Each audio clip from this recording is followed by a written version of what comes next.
Free fire শুধুমাত্র আমাকে একটা গেম আইডি দেয় নাই, আমাকে দিচ্ছে একটা পরিচিতি। আমিও ফ্রি ফায়ারকে দিচ্ছি একটা পরিচিতি। আমি ফ্রি ফায়ারকে সময় দিয়েছি, ফ্রি ফায়ার সেটার অবশ্যই আমাকে একটা মূল্য দিয়েছে। বাট আমি স্বেচ্ছায় সজ্ঞানে একটা কথা বলতে চাই আপনাদেরকে, যদিও বা এটা বলতে আমার নিজের কাছেই অনেক কষ্ট হচ্ছে। আজকে থেকে এই চ্যানেলে আমি আর কোনো ফ্রি ফায়ারের ভিডিও আপলোড করব না। আজকে থেকে আমি ফ্রি ফায়ারকে বিদায় জানাচ্ছি। আর কোনো ফ্রি ফায়ারের ভিডিও আপাতত আমার থেকে পাবেন না। এটার দুইটা কারণ আছে, আমি দুইটা কারণে এটা করতেছি। নাম্বার ওয়ান, যেটা সবাই জানেন বাট তুলে ধরার মতো কেউ নেই এখন ফ্রি ফায়ার গেমিং কমিউনিটি। যদিও বা আমি এখন বর্তমানে ফ্রি ফায়ারের কোনো ক্রিয়েটর না, আমি অ্যাজ এ ইন্ডিভিজুয়াল গেমার হিসেবে বলতেছি, গেমের ভিতরে প্রচুর পরিমাণে হ্যাকার, যেটা আপনারা শুনতে শুনতে বিরক্ত এবং আমি নিজেও বিরক্ত। আপনারা সাধারণ একটা জিনিস শুধুমাত্র ভাবেন, ভাই এই গেমটা আসছে 1 বছর 2 বছর না, বা 3 বছর 4 বছরও না, 8-9 বছরের বেশি হয়ে গেছে এই গেমটা চলে আসছে। এখনো পর্যন্ত এই হ্যাকারদের উপরে কোনো স্টেপই নিতে পারলাম না। আমি যদি একই সাথে কম্পিট করি পাবজি ফ্রি ফায়ার দুইটাই অলওয়েজ কম্পিটিশনে থাকে, যে কে কার আগে যাবে সবসময়। পাবজিতে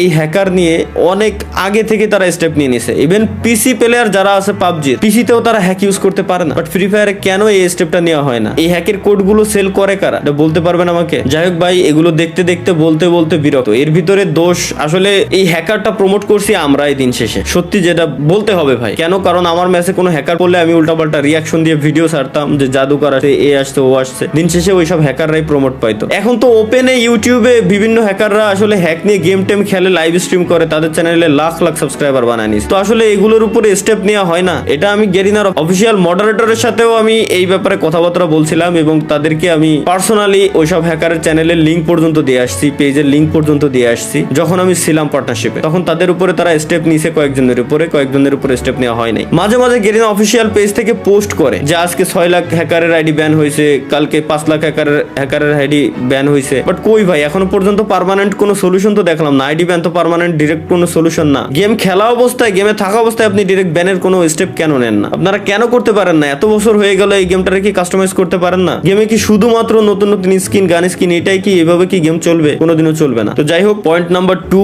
যেটা হচ্ছে মোস্ট ইম্পর্টেন্ট, সেটা হচ্ছে আমি আমার নেক্সট জেনারেশনের কথা চিন্তা করি। অলরেডি জেনজির পর আরো একটা জেনারেশন চলে আসছে অলরেডি। আপনি মানেন আর না মানেন, জানেন আর না জানেন, অলরেডি নতুন আরো একটা জেনারেশন আছে, যে জেনারেশন বর্তমানে ফ্রি ফায়ার প্রচুর পরিমাণে খেলতেছে। খেলুক, এতে আমার কোনো দুঃখ নাই, কোনো কষ্ট নাই। বাট একটা জিনিস আপনারা শুধু একটু ভাবেন, পয়েন্টগুলো জাস্ট নোটিস করেন।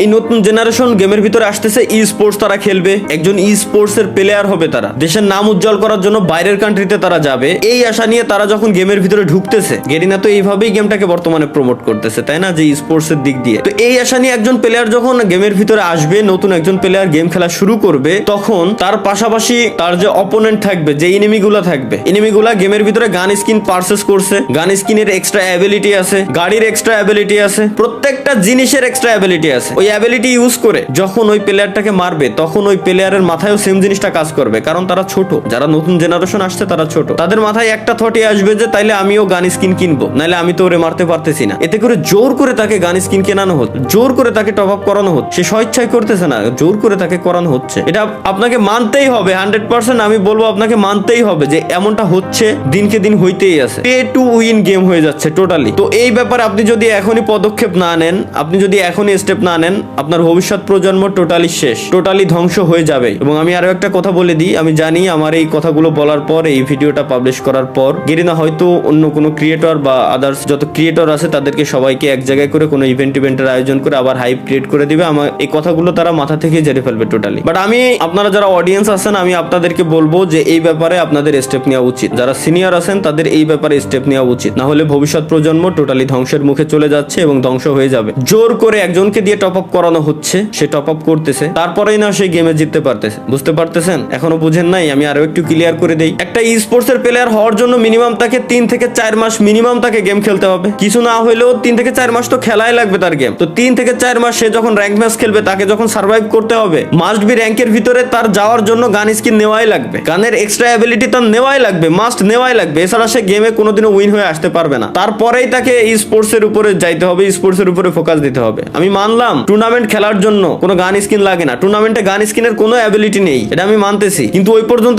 যাওয়ার জন্য একটা প্লেয়ারের যে 3 থেকে 3 বছর পর্যন্ত সার্ভাইভ করা লাগে, ওই 3 থেকে 3 বছর পর্যন্ত আপনাকে কত টাকা খরচ করতে হচ্ছে, এটা কি আপনার মাথায় আসতেছে? এটা কি আপনি বুঝতে পারতেছেন? তো আমার মতে এটা বন্ধ করা উচিত। বাংলাদেশ সার্ভার ব্যতীতও আরো অনেকগুলো সার্ভার সার্ভার আছে গেরিনা ফ্রি ফায়ারের ভিতরে, ওইসব সার্ভারে গানের কোনো অ্যাবিলিটি নাই, এক্সট্রা কোনো অ্যাবিলিটি নাই। গানের স্কিন আছে বাট এক্সট্রা কোনো অ্যাবিলিটি নাই। যার মন চায়, যার ভালো লাগবে সে গান স্কিন নেবে, যার মন চায়, যার ভালো লাগবে সে গাড়ির স্কিন নেবে, কারের স্কিন নেবে, বাইকের স্কিন নেবে, কোনো সমস্যা নেই। কিন্তু একজনকে দিয়ে জোর করে কিনায় পে টু উইন বানানোর কোনো মানে হয় না বলে আমি মনে করি। তো দিন শেষে আমাদের সকলেরই আসলে এই ব্যাপারে স্টেপ নেওয়া উচিত, না হলে ভবিষ্যৎ যে প্রজন্ম আসতেছে ওরা ধ্বংসের মুখে ধ্বংস হয়ে যাবে বলে আমি মনে করি। এটা ছিল হচ্ছে আমার দ্বিতীয় পয়েন্ট। আশা করি আপনারা যথেষ্ট বুদ্ধিমান, যথেষ্ট পরিমাণে ভালো বুঝেন, আপনাদেরকে এত বোঝানোর কিছু নেই, আপনারা বুঝে গেছেন যে আমি কি বলতে চাচ্ছি মূলত। এবং হ্যাকার ব্যান করার জন্য ভাই বেশি কিছু লাগে না। ফ্রি ফায়ার ব্যতীত যতগুলো মোবাইলের ব্যাটেল রয়্যাল গেম আছে প্রত্যেকটা ব্যাটেল রয়্যাল গেমস ইমুলেটরে খেলা যায়। ওই প্রত্যেকটা ব্যাটেল রয়্যাল গেমস ইমুলেটরে খেলার সময় আপনি একবার জাস্ট হ্যাক ইউজ করে দেখেন না, আপনি গেমেই ঢুকতে পারবেন না। গেম খেলা তো দূরে থাক, আর গেমে যদি কোনোভাবে ঢুকেও যান ইনস্ট্যান্ট ম্যাচের ভিতরে থাকা অবস্থায় আপনার আইডি ব্যান হয়ে যাবে ইমুলেটর সহকারে। তাহলে ফ্রি ফায়ার কেন পারতেছে না? এই হ্যাক গুলো কারা আনতেছে, কারা সেল করতেছে? এই হ্যাকের যে সোর্স কোড গুলো, এই সোর্স কোড গুলো আসতেছে কোথা থেকে? তো যাই হোক ভাই,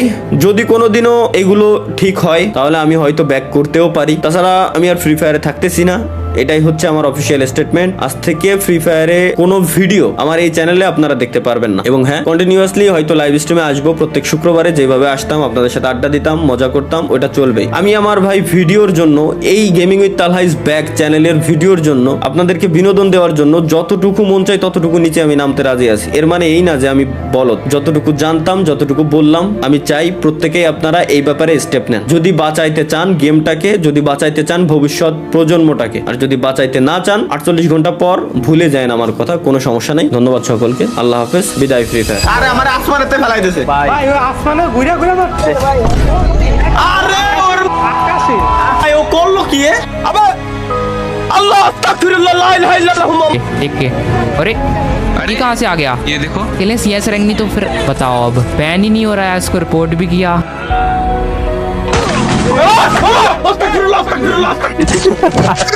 লাস্ট আমি একা লাইভ, আমি সামনের দিকে গেলাম, মাথা